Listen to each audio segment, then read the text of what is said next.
Pour ne rien manquer, abonnez-vous maintenant.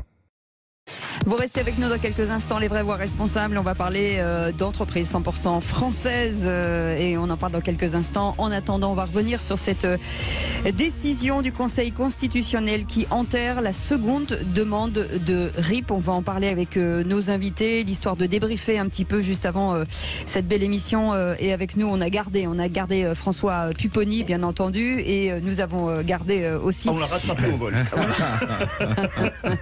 Merci à Jean-Marie Bordry qui l'a coursé. Ouais. Bertrand Pancher qui était avec nous, député Lyotte et président du groupe. Merci d'être avec nous. On va commenter effectivement finalement cette finalité. On s'y attendait, Bertrand Pancher, finalement, de cette décision du Conseil constitutionnel. Ça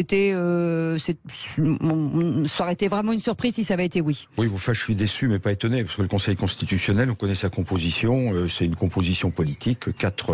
Deux anciens ministres et deux anciens premiers ministres qui prennent des décisions qui sont la lecture de la Constitution, mais aussi des décisions politiques. Donc je regrette vraiment cette décision. C'est d'ailleurs la raison pour laquelle nous avons déposé une proposition de loi pour faire que demain que les juges soient réellement indépendants.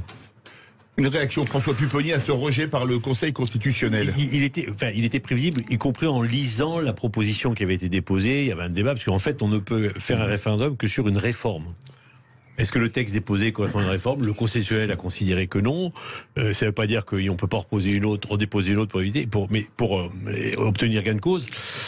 Là, ça va encore aggraver la crise, puisque, bien entendu, on peut imaginer que les opposants au texte vont dire, ben voilà, on empêche encore le peuple de parler, on empêche encore le peuple de s'exprimer. C'est effectivement une décision politique et pas une décision juridique. Donc, ça va encore compliquer les choses. D'où l'importance du texte, de la manifestation du 6 juin. Et du texte Lyotte le 8 juin. C'est là où les choses vont se jouer. On se dit que finalement, le dernier recours contre la loi sur la réforme des retraites, c'est vous le 8 juin prochain. On n'a pas eu de chance au grattage, on aura une chance au tirage. Parce que le 8 juin, je pense que les parlementaires, qui sont les représentants du peuple, vont voter notre proposition de loi visant à abroger le système, l'allongement de l'âge légal de départ à la retraite et renvoyer une vaste conférence sociale pour qu'avec le dialogue, on trouve des solutions pour financer notre système de retraite demain. Avec vous la NUPES, mais est-ce qu'il va falloir convaincre la droite ? Oui, mais il manquait déjà 9 voix pour la motion de censure. Or, les abstentionnistes votent pas. Cette fois-ci, davantage de parlementaires vont venir voter. Il y a les abstentionnistes, donc tout ça c'est possible. Vraiment, c'est possible. Et vous allez voir, on va gagner. Alors, je vais vous donner une partie de l'arrêté du Conseil constitutionnel, si vous le voulez.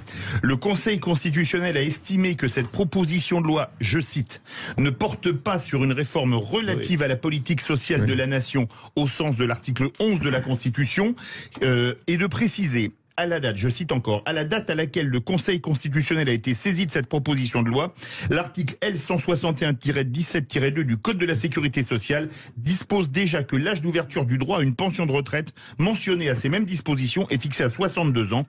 À la date d'enregistrement de la saisine, l'interdiction de fixer l'âge légal de départ à la retraite au-delà de 62 ans n'emporte donc pas de changement de l'état de droit. Votre réaction? La réaction, c'est que c'est incompréhensible pour nos concitoyens. Point final. Oui, ça c'est sûr que c'est pas très clair. Il y a aussi un problème de rédaction du texte. Je ne veux pas être trop critique avec mes anciens camarades, mais non, mais à la rigueur, valait mieux déposer une proposition de loi qui disait on veut revenir à la retraite à 61 ans. Ça, c'est une réforme. Parce qu'on changeait le texte. Dès lors qu'ils sont restés sur 62 ans, qui est le droit actuel, le Conseil dit alors, Julien Roy a raison, ce n'est pas une réforme. Bon. Et donc il a donné, ça manquait d'arguments pour valider. Ils auraient dit on revient à la retraite à 60 ans, c'était une vraie réforme. Qui pouvait aller dans le référendum. Oui, alors il faudrait aussi, il faudrait également qu'on change complètement les procédures de référendum. Moi, nous avons déposé également une proposition de loi pour abaisser 1 million le nombre de signatures et faire en sorte que on puisse que les Français puissent être interrogés sur n'importe quel sujet, maintenir des lois actuelles, modifier des lois, en imaginer d'autres. Enfin, il y a tellement de barrières que finalement, si ça continue comme ça, on posera jamais la question à nos concitoyens. Bertrand Pancher, est-ce que c'est une faute politique aujourd'hui? Ah oui, moi je trouve que c'est c'est une vaste faute politique. Je pense que notre démocratie est de plus en plus en danger. Je pense que c'est notre bien le plus cher. Moi, ça me fait pas fantasmer d'avoir demain des régimes encore plus autoritaires. Cette France qui va être dans une situation telle qu'elle commence à devenir maintenant le maillon faible de l'Union européenne. Tout ça, c'est pas possible. Et en plus, il y a tellement d'intelligence collective dans notre pays, tellement de talent. Vous allez en recevoir d'ailleurs dans quelques instants. Absolument. Les gens, ils demandent qu'à travailler ensemble, quoi. Si on travaille ensemble, on trouve les solutions. On a l'impression, peut-être n'est-ce qu'une impression, que le Conseil constitutionnel validera tout ce que fait le gouvernement actuel ou ce qu'a fait le gouvernement d'avant. Le pass sanitaire, le pass vaccinal sont passés. C'est pas nouveau. C'est pas nouveau. L'élection présidentielle, Balladur Chirac, tous les comptes étaient dans le rouge. Ils auraient dû annuler l'élection présidentielle. Ils ont considéré que les élections présidentielles, fallait les maintenir, quoi. Donc c'est pas une cour constitutionnelle. Donc on n'a pas une cour constitutionnelle. On a un parlement qui est malheureusement pas tous les pouvoirs. On a un pays qui est pas décentralisé. On pose jamais la question à l'opinion publique et c'est le président de la République qui décide de tout. Et en plus, celui-là, il écoute pas beaucoup de monde. Donc ça peut pas marcher. La vraie difficulté, c'est que là, aujourd'hui, on remet en cause systématiquement nos institutions. On dit le Parlement n'a pas pu décider, le Conseil constitutionnel est politique, et donc à force de remettre en cause les institutions, on se retrouve aussi avec des manifestations violentes. Voilà. Donc on a un vrai sujet. Ça donne raison à Mélenchon, finalement. Oui et non, parce que soit on est dans un système démocratique qui dit, il y a des institutions qui peuvent être mauvaises et perfectibles, mais on les respecte. Et quand on commence à remettre en cause systématiquement les institutions, là, ça pose un problème sur notre propre système. Ça veut dire que là, le Conseil constitutionnel est totalement désacralisé pour vous? Oui, mais vous savez, Michel Debré, le père de la Ve République, une déclaration de Michel Debré, on peut tout faire avec la Ve République. Quand le président de la République a un dissensus important avec le peuple, il a deux possibilités. Soit il dissout l'Assemblée nationale, soit il fait appel à un référendum. C'est possible. On n'a pas besoin d'une révolution pour ça. On n'a pas besoin de s'appeler Mélenchon. On a une Constitution, moi je suis un gaulliste social, je pense que vraiment on peut s'appuyer sur la Constitution. Il faut que le président de la République le fasse. Excusez-moi, vous êtes gaulliste social. Est-ce que quand même le problème par rapport à la Constitution de la 5e, elle a été écrite pour le général de Gaulle et que aujourd'hui, ça ne concerne pas que Macron, qu'on soit bien clair, les hommes politiques qu'on a à l'Élysée depuis quelques années n'ont pas franchement la même ossature que le général de Gaulle. Oui, d'accord. On a les hommes politiques qu'on mérite et les hommes politiques ont l'opinion publique qui mérite également, quoi. Cette Constitution, elle avait été relativement bien pensée. On peut la critiquer. Ah non, mais c'est clair. Mais quand on avait d'un côté le septennat et le quinquennat, ça voulait dire que à 2 ans près, le peuple votait, pouvait s'exprimer.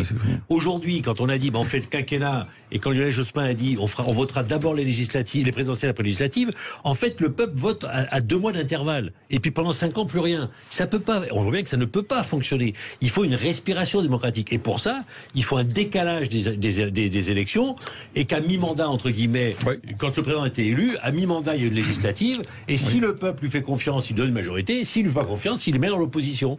Et ça ne fonctionne plus.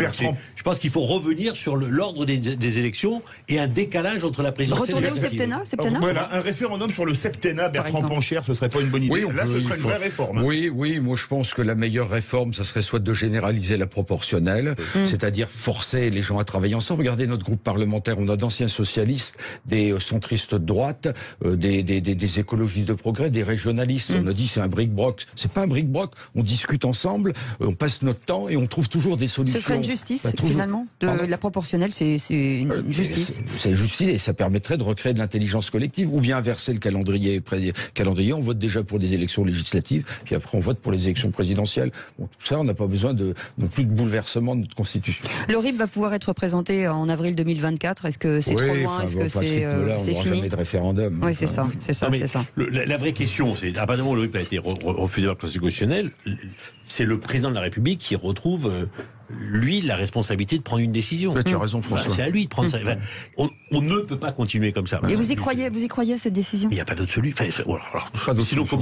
Sinon, comment on va gérer le pays pendant 4 ans avec le 49.3 sur les textes budgétaires et plus rien entre les textes budgétaires. Et avec éventuellement des manifestations là, parce que. Et ça servirait à quelque chose, sincèrement? Parce qu'on a l'impression que la cassure est nette et... Non, on peut toujours espérer. On peut faire le pari de l'intelligence. Oui. Mais si le 8 juin, le texte Lyotte est voté, que font les organisations syndicales le lendemain? Ils organisent des manifestations devant le Sénat en disant inscrivez le texte au Sénat. Et donc, parce que c'est normal, l'Assemblée a voté, il faut que le Sénat vote, mais si le Sénat dit non, je vote pas, donc il y a un blocage. Ouais. Donc en fait, on est dans une situation de blocage, et le seul qui peut débloquer, c'est le président de la République. Voilà, merci beaucoup en tout cas d'avoir été avec nous. Merci beaucoup Bertrand Pancher, le patron du groupe Lyop. Merci beaucoup François Pipponi.